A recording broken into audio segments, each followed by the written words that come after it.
The lower lip of സദീമ fell here. അതായത് ദേവിയുടെ ചുണ്ടിൻ്റെ താഴത്തെ ചുണ്ടാണ് ഇവിടെ പതിച്ചതെന്നാണ് ഇവിടെ എഴുതി വെച്ചിരിക്കുന്നത്. അങ്ങനെ 18ാമത്തെ ശക്തിപീഠ ദർശനം കഴിഞ്ഞിട്ട് നമ്മൾ 19ാമത്തെ ശക്തിപീഠ ക്ഷേത്രമായിട്ടുള്ള ഫുല്ലാരാദേവി ക്ഷേത്രത്തിലോട്ട് ഇന്ന് യാത്രയാവുകയാണ്. നമ്മളിവിടെ ഒരാഴ്ച ഇവിടെ കൺകാലിക എന്ന് പറയുന്ന സ്ഥലത്ത് താമസിച്ച ഗസ്റ്റ് ഹൗസിൻ്റെ മുറിയാണ്.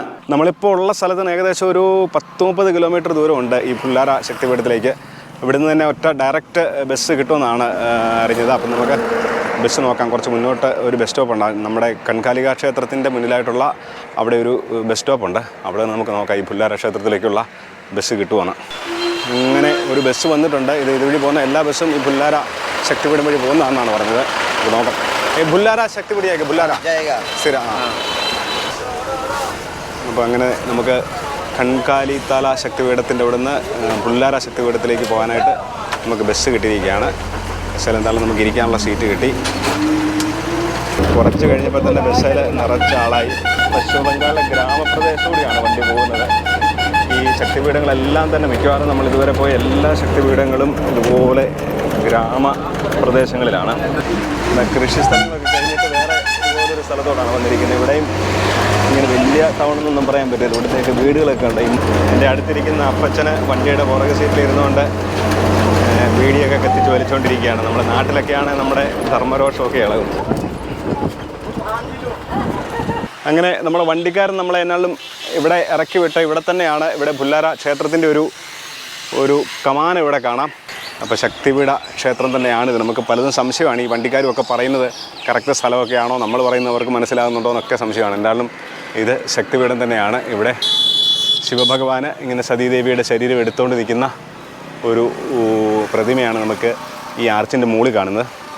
അതുപോലെ തന്നെ ഈ സൈഡിൽ ബ്രഹ്മാവ്, ഇവിടെ വിഷ്ണു ഉണ്ട്. അതുപോലെ തന്നെ ഇവിടെ ഇങ്ങനെ ഈ ആർച്ചയിൽ തന്നെ ഇങ്ങനെ ഓരോ ശക്തിപീഠ സ്ഥലങ്ങളും ആ ശക്തിപീഠത്തിനെ പ്രതിദാനം ചെയ്യുന്ന അവയവങ്ങളും ആഭരണങ്ങളും ഒക്കെ ഇവിടെ ഇതിൻ്റെ ആർച്ചയിൽ തന്നെ രേഖപ്പെടുത്തിയിട്ടുണ്ട്.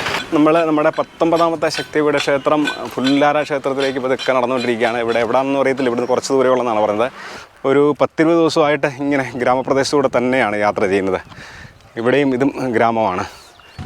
വിശാലമായിട്ടുള്ളൊരു മൈതാനത്താണ് വന്നിരിക്കുന്നത്. ഇവിടെ ഇങ്ങനെ ചെറിയ ക്ഷേത്രങ്ങളൊക്കെ കാണാം. നേരെ മുന്നിലൊരു ഗോപുരം കാണാം ഒരു ക്ഷേത്രത്തിൻ്റെ. അതുപോലെ തന്നെ പുറകിൽ 1-2 ചെറിയ ക്ഷേത്രങ്ങൾ കാണാം. നമുക്കിവിടെ എന്നാലും താമസിക്കാനുള്ള എന്തെങ്കിലും ഒരു സൗകര്യം കിട്ടുമെന്ന് ആദ്യം നോക്കാം.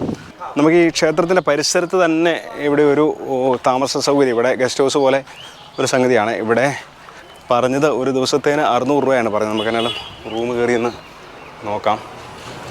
എന്തായാലും ഈ റൂം വലിയ കുഴപ്പമില്ല. നമുക്ക് ഒരു ദിവസത്തേന് നിൽക്കാനായിട്ടാണ്. ചെക്കൗട്ട് ടൈം നാളെ രാവിലെ 10 മണി എന്നൊക്കെ പറഞ്ഞ് നമ്മൾ 11 മണി വരെ നമുക്ക് സമയം തരണമെന്നൊക്കെ പറഞ്ഞിട്ടുണ്ട്. എന്തായാലും വലിയ കുഴപ്പമില്ല. ഒരു ദിവസത്തേന് നമുക്ക് ഇവിടെ താമസിക്കാം. അങ്ങനെ ഫുല്ലാരയിലും നമുക്ക് ഒരു ദിവസം താമസിക്കാനായിട്ടുള്ള സൗകര്യം കിട്ടിയിരിക്കുകയാണ്. നമുക്കിനി ഇവിടുന്ന് വീഡിയോ ഒക്കെ എടുക്കണം. പെട്ടെന്ന് പോയി വീഡിയോ എടുത്ത് നാളെ ഇനി അടുത്ത സ്ഥലത്തോട്ട് അട്ടഹാസായിലോട്ട് പോകേണ്ടതാണ്. ഫുല്ലാരാദേവി ക്ഷേത്രത്തിൻ്റെ ദർശനത്തിനായിട്ട് നമ്മൾ അകത്തേക്ക് പോവുകയാണ്. നമ്മൾ ഇന്ന് രാവിലെയാണ് ഇവിടെ ഫുല്ലാരാദേവി ക്ഷേത്രത്തിലെത്തിയത്. ഇവിടെ തന്നെ എഴുതി വെച്ചിട്ടുണ്ട്. ഇവിടെ ഇത് ക്ഷേത്രത്തിലോട്ട് കയറുന്ന പ്രധാന കവാടമാണ്. ഈ കവാടത്തിൻ്റെ അവിടെ തന്നെ എഴുതി വെച്ചിട്ടുണ്ട്. ഇവിടെ ദേവിയുടെ ഏത് ഭാഗമാണ് ഇവിടെ പതിച്ചതെന്നൊക്കെ എഴുതി വെച്ചിട്ടുണ്ട്. 1 of the 51 holiest place of സദീമ is this Fullara, the lower lip of സദീമ ഫെൽ ഹിയർ. അതായത് ദേവിയുടെ ചുണ്ടിൻ്റെ താഴത്തെ ചുണ്ടാണ് ഇവിടെ പതിച്ചതെന്നാണ് ഇവിടെ എഴുതി വെച്ചിരിക്കുന്നത്. അങ്ങനെ ദേവിയുടെ കീഴ്ചുണ്ട് പതിച്ച ശക്തിപീഠ ക്ഷേത്രത്തിലേക്കാണ് നമ്മൾ പോകുന്നത്. നമ്മൾ ഈ ശക്തിപീഠത്തിൻ്റെ കഥകളൊക്കെ നമ്മൾ പലപ്പോഴും നമ്മൾ നേരത്തെ പറഞ്ഞിട്ടുള്ളതാണ്. സതീദേവിയുടെ ശരീരഭാഗങ്ങൾ ഭാരതത്തിൽ 51 സ്ഥലങ്ങളിൽ, ഭാരതത്തിലല്ല അഖണ്ഡ ഭാരതത്തിൽ 51 സ്ഥലങ്ങളിലായിട്ട് പതിച്ചിട്ടുണ്ട്. അതുപോലെ അങ്ങനെയുള്ള ഓരോ സ്ഥലങ്ങളാണ് നമ്മൾ കണ്ടുകൊണ്ടിരിക്കുന്നത്. ഇപ്പം നമ്മൾ പശ്ചിമ ബംഗാളിലെ ഫുല്ലാര ശക്തിപീഠം കാണാനായിട്ടാണ് പോകുന്നത്. ഈ ക്ഷേത്രത്തിൻ്റെ പ്രധാന ഗോപുരത്തിൻ്റെ വലതുവശത്തായിട്ട് നമുക്കിങ്ങനെ ഒരു ചെറിയൊരു കുളം കാണാം. ഇത് ക്ഷേത്രമായിട്ട് സംബന്ധിച്ച് എന്തെങ്കിലും തീർത്ഥക്കുളമാണോ അതിൻ്റെ കാര്യങ്ങളൊക്കെ നമുക്ക് അകത്താരോടെങ്കിലും നമുക്ക് ചോദിച്ച് മനസ്സിലാക്കണം. നമ്മളങ്ങനെ ക്ഷേത്രത്തിൻ്റെ ഉള്ളിലേക്ക് കയറുകയാണ്. ഫുല്ലാരാദേവി ക്ഷേത്രത്തിൻ്റെ ദർശനത്തിനായിട്ട് നമ്മൾ അകത്തേക്ക് കയറുകയാണ്. നമ്മളിങ്ങോട്ട് കയറി വരുമ്പോൾ തന്നെ വലത് സൈഡിലൊക്കെ ഇങ്ങനെ ചെറിയ ക്ഷേത്രങ്ങളൊക്കെ കാണാം. ഇവിടെ ഒരു ശിവലിംഗമാണ്. ഒന്നല്ല 2 ശിവലിംഗം നമുക്കിവിടെ കാണാം. ക്ഷേത്രത്തിൻ്റെ പ്രധാന ബിൽഡിങ് ഈ കാണുന്നതാണ്. ഇവിടെ ഈ വലത് സൈഡിലായിട്ട് ഇവിടെ വേറെ ഈ രീതിയിലൊരു മണ്ഡപവും കാണാം. ഇവിടെ എഴുതി വെച്ചിരിക്കുന്ന ബംഗാളി ഭാഷയിൽ നമ്മളത് ട്രാൻസ്ലേറ്റ് ചെയ്ത് നോക്കിയപ്പോൾ നമുക്ക് മനസ്സിലായത് പഞ്ചമുണ്ടി എന്നാണ് എഴുതി വെച്ചിരിക്കുന്നത്. ക്ഷേത്രത്തിൻ്റെ പുറകുവശത്തെ ഈ ചുവരുകളിലൊക്കെ ഇങ്ങനെ നല്ല രീതിയിലുള്ള കുത്തുമണികളൊക്കെ കാണാം. നമ്മളിപ്പം ക്ഷേത്രത്തിൻ്റെ നേരെ മുന്നിലാണ്. ഈ ക്ഷേത്രത്തിൻ്റെ ഇടത് സൈഡിലായിട്ട്, ക്ഷേത്രത്തിലോട്ട് ഫേസ് ചെയ്തിരിക്കുമ്പോൾ ഇടത് സൈഡിലായിട്ടാണ് ഇവിടുത്തെ ഭൈരവ ക്ഷേത്രമുള്ളത്. നമുക്കറിയാം, നമ്മൾ പലപ്പോഴും പറഞ്ഞിട്ടുണ്ട്, എല്ലാ ശക്തിപീഠ ക്ഷേത്രത്തിനോടും ചേർന്ന് ഭൈരവ ക്ഷേത്രമുണ്ട്. ഇവിടെ ഇവിടെ ശിവഭഗവാന്റെ, ഭൈരവ ഭഗവാന്റെ ഒരു വിഗ്രഹം ഇങ്ങനെ കാണാം. അതുകൂടാതെ തന്നെ താഴെ ഇങ്ങനെ 2 ശിവലിംഗങ്ങളും നമുക്ക് കാണാം. ഇതാണ് ഇവിടുത്തെ ഭൈരവ ക്ഷേത്രം. ഇവിടുത്തെ ഭൈരവൻ അറിയപ്പെടുന്നത് വിശ്വേശ് എന്നാണ്. ഭൈരവൻ അറിയപ്പെടുന്നത് വിശ്വേശ്വരൻ എന്നുള്ള അർത്ഥത്തിൽ വിശ്വേശ് എന്നാണ് ഇവിടുത്തെ ഭൈരവൻ അറിയപ്പെടുന്നത്. ഇവിടുത്തെ ദേവി അറിയപ്പെടുന്നത് ഭുല്ലാര എന്നാണ് ഇവിടുത്തെ ദേവി അറിയപ്പെടുന്നത്. നമ്മളിനി ക്ഷേത്രത്തിൻ്റെ അകത്തോട്ട് കയറി ക്ഷേത്രത്തിൻ്റെ ദേവിയുടെ, ഭുല്ലാര ദേവിയുടെ ദർശനത്തിനായിട്ട് നമ്മൾ ക്ഷേത്രത്തിൻ്റെ ഉള്ളിലേക്ക് കയറുകയാണ്. ഇവിടെ നമ്മൾ പല ശക്തിപീഠ ക്ഷേത്രങ്ങളിലും കണ്ടിട്ടുള്ളതുപോലെ തന്നെ ഇവിടെ നമുക്ക് വിഗ്രഹങ്ങളൊന്നുമല്ല കാണാൻ സാധിക്കുന്നത്. ഇവിടെ വളരെ വലിയൊരു ശിലയാണ് കാണാൻ സാധിക്കുന്നത് ദേവിയുടെ. ഇവിടെ 81 ശക്തിപീഠങ്ങളിൽ ഇവിടെ ദേവിയുടെ ചുണ്ട്, താഴത്തെ ചുണ്ട് ഭാഗം പതിച്ച സ്ഥലമാണ്.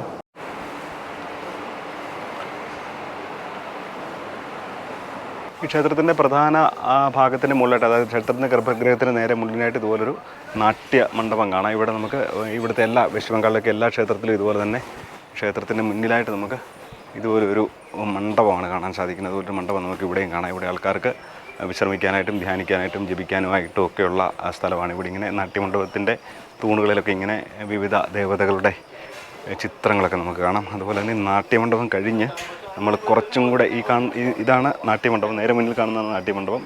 അതിൻ്റെ നേരെ മുന്നിലായിട്ട് കാണുന്നതാണ് ഗർഭഗൃഹം. അവിടെ നിന്നാണ് നമ്മളിപ്പോൾ ഇങ്ങോട്ട് വന്നത്.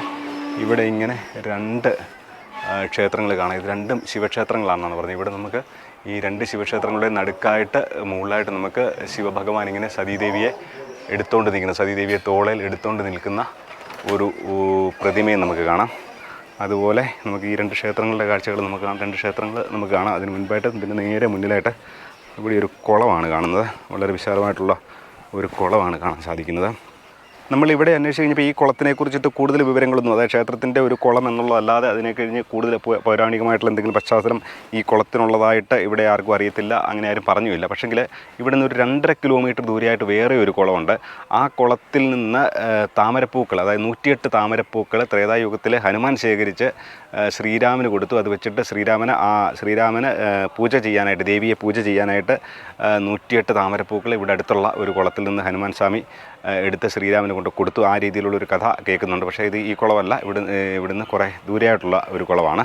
അപ്പോൾ നമ്മൾ വീണ്ടും ക്ഷേത്രത്തിൻ്റെ ഭാഗത്തോട്ട് വരുവാണ്. കുളത്തിൻ്റെ അവിടെ നിന്ന് കയറി ഇവിടെ 2 ശിവക്ഷേത്രങ്ങളുണ്ട്. ആ ശിവക്ഷേത്രങ്ങൾ പ്രത്യേകിച്ച് പേരൊന്നും ഇല്ലെന്നാണ് പറഞ്ഞത്. ശിവക്ഷേത്രത്തിന് 2 ശിവക്ഷേത്രങ്ങൾ എന്നുള്ളതേ ഉള്ളൂ. ഇത് കണ്ടിട്ട് കുറച്ച് പഴക്കമുള്ള ഒരു 2 ക്ഷേത്രങ്ങൾ തന്നെയാണ് ഇവിടെ കാണുന്നത്. ഇവിടെ നമ്മുടെയൊക്കെ നാട്ടിലൊക്കെ കാണുന്ന പോലെ തന്നെ ഇതിൻ്റെ മുകളിലിങ്ങനെ താഴികക്കൂടം കാണാം. ക്ഷേത്രത്തിൻ്റെ മുകളിൽ കാണുന്ന പോലെ 2 താഴികക്കൂടങ്ങൾ നമുക്ക് ഈ 2 ക്ഷേത്രത്തിൻ്റെയും മുകളിലായിട്ട് നമുക്ക് കാണാം.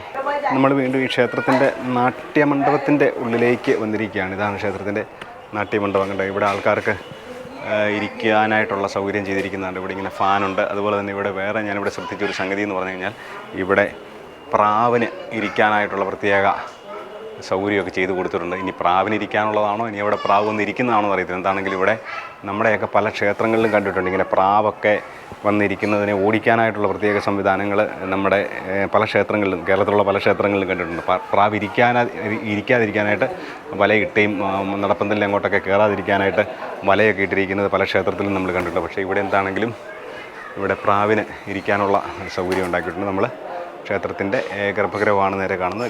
ഗർഭഗൃഹത്തിന് നേരെ മുന്നിലാണ് നമ്മളിപ്പോഴുള്ളത്. നാട്യമണ്ഡപത്തിൽ ഇവിടുത്തെ ഒരു പ്രത്യേകത എന്ന് പറഞ്ഞാൽ ഈ നാട്യമണ്ഡപത്തിൽ നിന്നും നമുക്ക് ഇവിടെ ദർശനം ചെയ്യാൻ പറ്റും. നല്ല രീതിയിൽ ഇവിടെ ദേവിയെ ഇവിടെ നിന്ന് കാണാനായിട്ട് സാധിക്കും, പൂർണ്ണമായിട്ട് കാണാനായിട്ട് സാധിക്കും.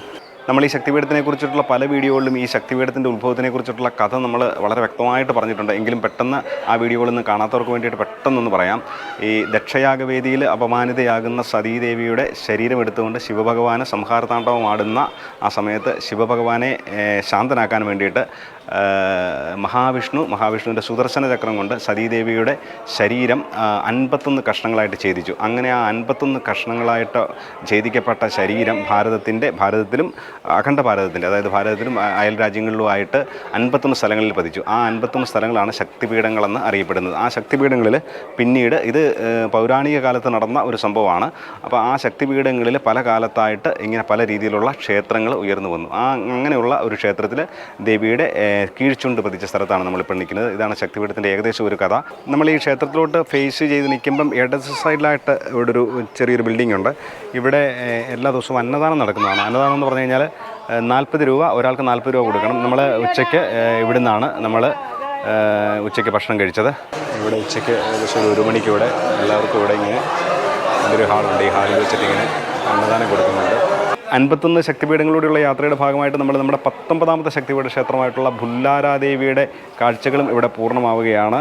നമ്മൾ നാട്ടിൽ നിന്ന് യാത്ര തുടങ്ങിയിട്ട് 3 മാസമൊക്കെ കഴിഞ്ഞു. നമ്മളിപ്പം ബംഗാളിലൂടെയാണ് യാത്ര ചെയ്തുകൊണ്ടിരിക്കുന്നത്. അപ്പം നമ്മളുടെ ചാനൽ ഇതുവരെ കാണാതെ വീഡിയോ കാണുന്നവർ ദയവായിട്ട് ചാനൽ ഒന്ന് സബ്സ്ക്രൈബ് ചെയ്ത് എന്നെ ഒന്ന് സപ്പോർട്ട് ചെയ്യണം. നിങ്ങളുടെ അഭിപ്രായങ്ങളും നിർദ്ദേശങ്ങളും ഒക്കെ കമൻറ്റായിട്ട് രേഖപ്പെടുത്തണം. നമ്മളിനി ഇവിടെ നിന്ന് പോകുന്നത് ബംഗാളിലെ തന്നെ അടുത്ത ശക്തിപീഠ ക്ഷേത്രമായിട്ടുള്ള അട്ടഹാസ ശക്തിപീഠ ക്ഷേത്രം എന്ന് പറഞ്ഞ് ഇവിടെ വേറൊരു ക്ഷേത്രമുണ്ട്. അങ്ങോട്ടാണ് നമ്മൾ പോകുന്നത്. അപ്പോൾ എല്ലാവർക്കും നമസ്കാരം.